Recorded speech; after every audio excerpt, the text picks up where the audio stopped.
even though we came through the spring feasts, right, the spring holy days, which had to do with, coming out of Egypt and being awakened to the reality of the relationship we're supposed to have. And we started journeying through that relationship through the 50-day count, right, the counting of the Omer. We end up at Shavuot, receiving the Ruach and the Torah.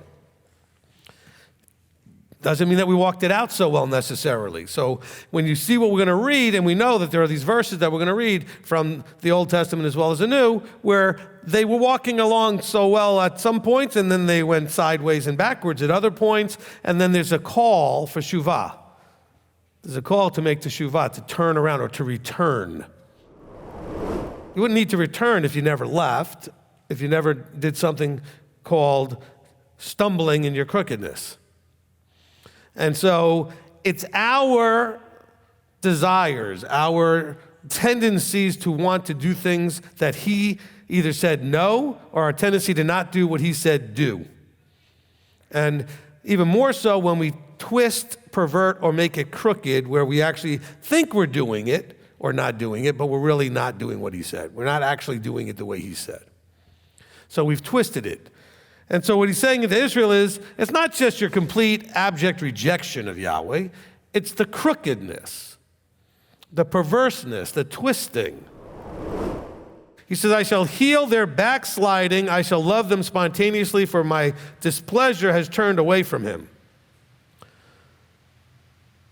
Now, when he says things, I will heal, I will do, he's going to cause you to choose so these things happen. Make sure we're clear on this. Let's not fall into our old Christian way of thinking that somehow all of this is done for you.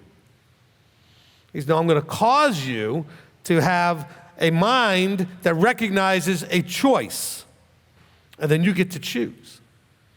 You could choose to stay in your backsliding, which is the idea of moving backwards or going in the wrong direction, or you could go forward and be healed. It's not going to heal you in your backsliding. And the righteous walk in them. So this returning has to do with that.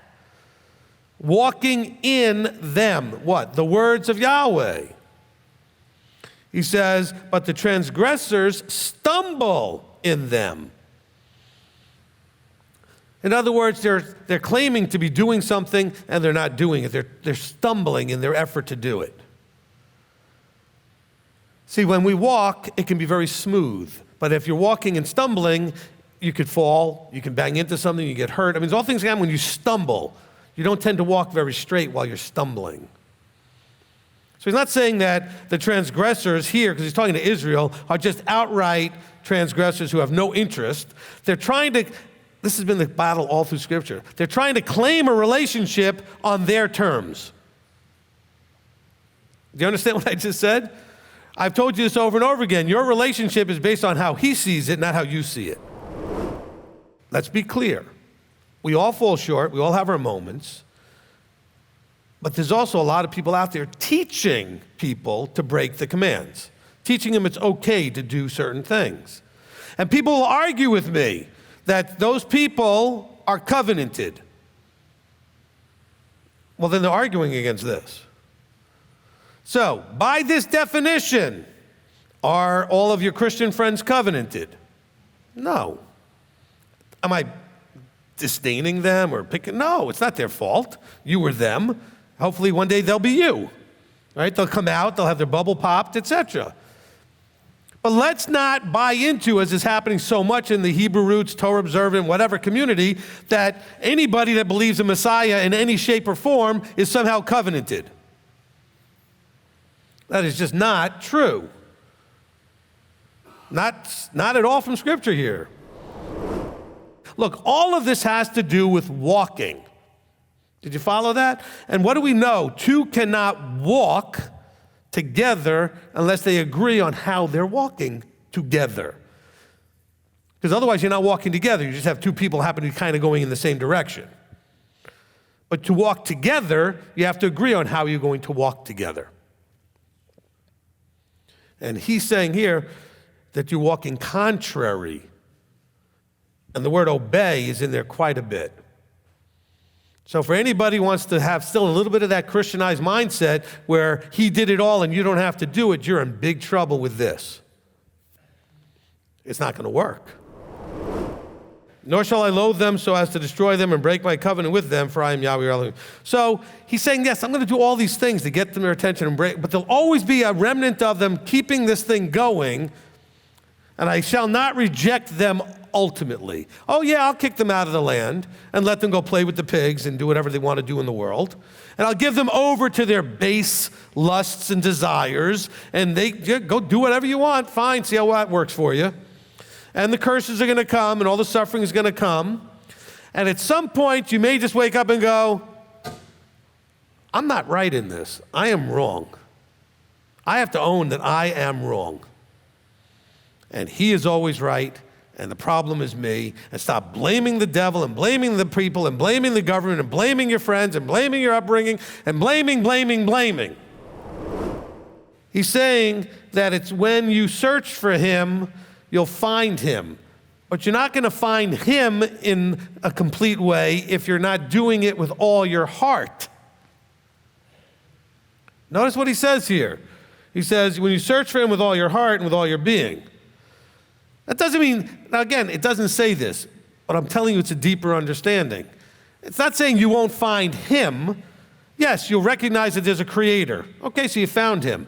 But do you really know him at that point? Did you really find him? Well, then you've realized that there's Torah commands. Well, but which ones and what apply? And I really don't like a few of them.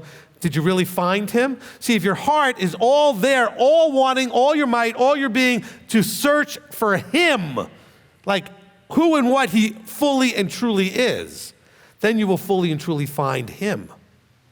See, some of you have only partially found him. He says, so this is how you get there. But notice that he says he's going to circumcise your heart. So what is circumcision? It's a cutting away. So he's going to cut away all that junk in your heart that doesn't belong there. And he's not going to just do it by doing some sort of spiritual surgery on you. He's going to have you go through experiences and distress where you recognize your way is wrong, his way is right, your way doesn't work, his way works, and you're going to make choices that are going to cut away that junk out of your being, out of your heart, out of your emotions, out of your thinking, out of your behavior, which comes out of your heart and your thinking, so that you might live. And you shall obey the voice of Yahweh and do all his commands which I command you today. That's for now as well as then. Because we haven't even gotten to this yet. And it's for then. And so, why are you so strong, Rabbi, about all this stuff? Because I don't want you to have one thought in your head to be attracted back into that junk. Okay?